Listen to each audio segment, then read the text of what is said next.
MP board के class 9th के विद्यार्थियों, देखिए मैं आप सभी को यहाँ पर संस्कृत का एक प्रश्न पत्र प्रोवाइड करवाने जा रही हूँ। विथ सॉल्यूशन भी आपको इसको प्रोवाइड करवाया जाएगा। प्रॉपर तरीके से हमने इसकी पीडीएफ तैयार की है। ठीक है, पीडीएफ के लिए डिस्क्रिप्शन नंबर दी है, आप उन नंबर से कांटेक्ट कर लीजिए। बिना शुल्क के आपको इसकी पीडीएफ प्रोवाइड करवाई जाएगी। गाइडेंस भी आपको दी जाएगी, आपको संस्कृत में कैसे पास होना है, देखिए किस प्रश्न का आंसर नहीं आता है तो कैसे लिखना है, तो पूरी गाइडेंस आपको दी जाएगी। तो देखिए वीडियो को आपको प्रॉपर तरीके से पूरा देखना है। ठीक है, अच्छे से समझेंगे, अच्छे से एक्सप्लेन कराएंगे। चलिए तो वीडियो को हम शुरू करते हैं। तो देखिए पहला प्रश्न है, लता शब्दस्य सप्तमी विभक्ते बहुवचनस्य रूपम भविष्यति। इसका आंसर रहेगा आपका लतासु। ठीक है, दूसरा है, भानु शब्दस्य चतुर्थी विभक्ते रूपम किम। इसका आंसर रहेगा भानवे। ठीक है, तीसरा, अधोलिखितेषु अव्ययम पदम नास्ति। इसका आंसर रहेगा अत्र। चौथा है, बालक शब्दस्य पश्चिमी विभक्ते रूपम अस्ति। इसका आंसर रहेगा बालकात्। और अत्र पूजनम भविष्यति इत अस्मिन् वाक्ये अव्ययम पदम अस्ति। इसका आंसर रहेगा आपका अत्र। फल शब्द से तृतीय विभक्ति रूपम अस्ति। इसका आंसर रहेगा फलेन। ठीक है, चलिए देखिए बेहतरीन से ये प्रश्न है जिनके आने के आपको पूरे चांस है। तो देखिए आप सभी को अच्छे से इन प्रश्नों को कंप्लीट कर लेना है। देखिए अर्धवार्षिक परीक्षा में तो ऐसा है कि कहीं से भी प्रश्न पूछ लिया जाता है, लेकिन हमने वार्षिक परीक्षा के लिए पूरी बन ठन के तैयारी की है।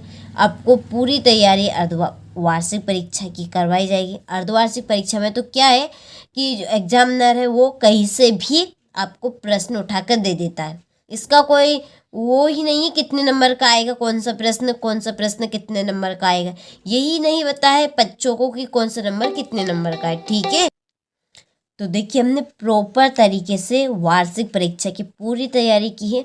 उसके लिए बस केवल 200 रुपये मात्र शुल्क है। ठीक है, तो डिस्क्रिप्शन नंबर है, आप उन नंबर से कांटेक्ट कर लीजिए, आपको पूरी जानकारी मिल जाएगी। ठीक है, आप पूरी जानकारी ले लीजिएगा। चलिए इसके बाद में है रिक्त स्थान कि गमिष्यसि तस्मिन् पदे डेडेडेस धातु अस्ति। इसमें आंसर रहेगा आपका गम। दूसरा है, प्रचार तस्मिन् पदे डेडेडेस इति उपसर्गस्ति। इसमें रहेगा आपका प्राम।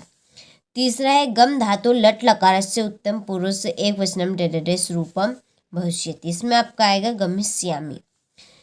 चौथा है, अत्यचा तस्मिन् पदे डेडेडेस उपसर्गस्ति अति।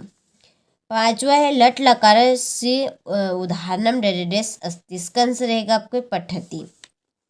गमिष्यति इति पदे डेडेडेस लकारस्ति लट लकार। ठीक है, चलिए तो स्क्रीनशॉट आप ले लीजिए अच्छे से। और देखिए इसके बाद आप गणित के पेपर की प्रॉपर तरीके से पीडीएफ आपको चाहिए। देखिए डिस्क्रिप्शन नंबर है, हम प्रॉपर तरीके से आपको गणित यानी कि मैथ की पूरी तैयारी करवाएंगे और जिनके आने के पूरे चांस रहेंगे। ठीक है, तो आपको एक बार ज़रूर उस वीडियो को भी देखना है। प्रॉपर तरीके से हम उसकी भी पीडीएफ आपको प्रोवाइड करवाएंगे, तो आप कांटेक्ट कर लीजिएगा। ठीक है, चलिए फिर है जोड़ी रहेगी कवि संभवती। इसकी जोड़ी आपकी वाणी। बाला की आपकी जोड़ी है किताब। गत्वा की जोड़ी रहेगी कत्वा। गंतुम की आपकी जोड़ी रहेगी तुमुन। कर्ण्यम की जोड़ी है आपकी अनियर। वर्णिक पुत्रस्य नाम, इसका आंसर है जीर्ण धन। ठीक है, चलिए तो स्क्रीनशॉट आप ले लीजिए। बाद में है एक वाक्य में उत्तर। पहला है, खिन्ना बाला अन्यो पदयो विशेषणम पदम किम। इसमें आपका आएगा खिन्ना। दूसरा है, धनुर्धर अर्जुन अत्र विशेषम पदम अस्ति। इसका आंसर है आपका अर्जुन। सरस्वती तस्य पदस्य पर्यापदम अस्ति। इसमें आपका आएगा वाणी। इंद्र इति पदस्य पर्यापदम किम। इसमें आपका आएगा शक। शीघ्रम इतस्य विलोम पदम अस्ति मंदम। वृद्ध इतस्य विलोम पदम अस्ति। इसमें आपका आएगा युवा। ठीक है, चलिए तो स्क्रीनशॉट आप ले लीजिए यहाँ से। इसके बाद में है आम और ना रहेंगे हमारे। ठीक है, प्रॉपर तरीके से आप इनको कंप्लीट करें क्योंकि यही प्रश्न आपके आएंगे। मनोरथा इति पदे विसर्ग संधि अस्ति। इसमें आपका आम। दूसरे, सज्जना इति पदे व्यंजन संधि बहुटी। ये आपका आम। उमा धन ईसा इति मिलित्वा उमेश भवति, ये आपका आम। पंचपात्रम इति पदे दिक्कु समास भवति, आम। समास षड भवन्ति, ये आपका ना।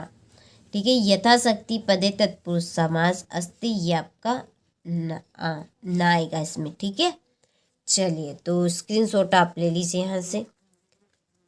इसके बाद में कवि वाणी किम कथयति। ठीक है, विविध मानो तो द्वापी कुत्र गता। ठीक है, गतो। इसके बाद में है जन्नतौ के दुष्यंती, सलीम तौ वीणा मार्कंडे कथम उच्छ्लेत, प्रकृति प्रमुख तत्वानि कानि सन्ति, विदस्व बालिकाए पूर्व कीदृशी काक न दृष्टि आसित। ठीक है, चलिए ये आपका 11वां हो गया, ये 12वां प्रश्न। फिर 13वां प्रश्न आपका अधोलिखिताना वाक्यम वाच्य परिवर्तन कुर्वत। वाच्य परिवर्तन, पहले को कर्मवाच्य में परिवर्तित करना है, दूसरे को कर्तुवाच्य में, तीसरे को भाववाच्य में। ठीक है, और 14वें प्रश्न में सुभाषितानी पाठ में से एक श्लोक कंप्लीट करना है। 15वें प्रश्न में अशुद्धि वाक्य जिनको शुद्धि करने। ठीक है, चलिए इसके बाद में है क्वेश्चन नंबर 16। ठीक है, चलिए तो स्क्रीनशॉट आप ले लीजिए। पूरी PDF आपको इसकी मिलेगी, तो उसमें आपको आंसर भी मिल जाएंगे इनके। ये आपका 18वें प्रश्न में गद्यांश है। ठीक है, और ये इसके नीचे उसके क्वेश्चन है। इसके बाद में है 19वां प्रश्न। ठीक है, 19वें प्रश्न में पद्यांश है। ये आपके उसके क्वेश्चन, ठीक है, क्वेश्चन रहेंगे। ये आपका 20वां प्रश्न, इसमें नाटक है। ठीक है, नाटक, और ये आपके उसके क्वेश्चन। चलिए यहाँ से देखिए। ठीक है, इसके बाद में 21वां प्रश्न, इसमें अपठित गद्यांश है। ये आपका 22वां प्रश्न है, जिसमें है शुल्क मुक्ति के लिए प्रार्थना पत्र। और ये आपका 23वां प्रश्न है, जिसमें है निबंध कंप्लीट करना है। ठीक है, अब दोनों का आप सॉल्यूशन लेना चाहते हैं तो देखिए ये आपकी शुल्क मुक्ति की एप्लीकेशन है। ठीक है, हो गई। इसके बाद में ये आपके निबंध हो गए। ये यहाँ पर संस्कृत भाषा का हो गया, सदाचार का हो गया। इसके बाद में ये हो गया आपका महाकवि कालिदास का।